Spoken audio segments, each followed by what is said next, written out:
রাত নেমেছে ফিলিস্তিনে, কিন্তু এই রাত শান্ত নয়। এই রাত ঘুম আনে না। আকাশ থেকে নেমে আসে আগুন, মাটির বুক কেঁপে ওঠে, আর ধ্বংসস্তূপের নিচে চাপা পড়ে যায় নিরপরাধ মানুষের আর্তনাদ। এক মা তার সন্তানের নিথর দেহ বুকে জড়িয়ে ধরে আছে। শিশুটি আর কাঁদে না, প্রশ্ন করে না, শুধু নিঃশব্দে শুয়ে আছে।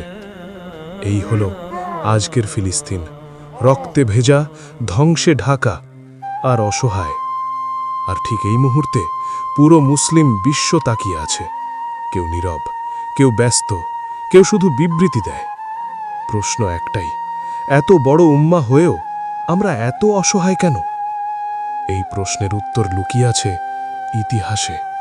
ঠিক 1000 বছর আগে এই একই ভূমিতে, এই একই জেরুজালেমে একই কান্না শোনা গিয়েছিল। তখনও মসজিদ অপবিত্র ছিল, তখনও মুসলমানদের রক্ত ঝরছিল, তখনও উম্মা বিভক্ত ছিল। রাজ্য রাজ্যের সাথে লড়াই করছিল, শাসকরা ক্ষমতা নিয়ে ব্যস্ত ছিল, আর সাধারণ মুসলমানরা মরছিল। ইতিহাস তখন প্রশ্ন করেছিল, এই উম্মা কি আর কখনো জাগবে না? ঠিক তখনই ইতিহাস জন্ম দিয়েছিল একজন মানুষকে। তার নাম ছিল সালাউদ্দিন আইয়ুবী।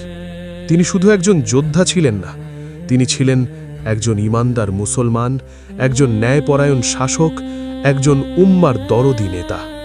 তিনি জানতেন বিভক্ত উম্মা কখনো বিজয়ী হয় না। তাই তিনি আগে তলোয়ার তুলেননি, আগে তুলেছিলেন উম্মাকে জাগানোর ডাক। তিনি দরবার থেকে অন্যায় দূর করলেন, বিলাসিতা ছেড়ে দিলেন, সৈন্যদের নামাজে অভ্যস্ত করালেন। রাতে তিনি কাঁদতেন আল্লাহর সামনে, দিনে প্রস্তুতি নিতেন যুদ্ধের।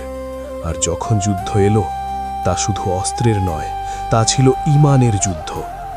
বিজয়ের পর তিনি জেরুজালেমে প্রবেশ করলেন, কিন্তু সেখানে কোনো গণহত্যা হয়নি, কোনো প্রতিশোধ ছিল না।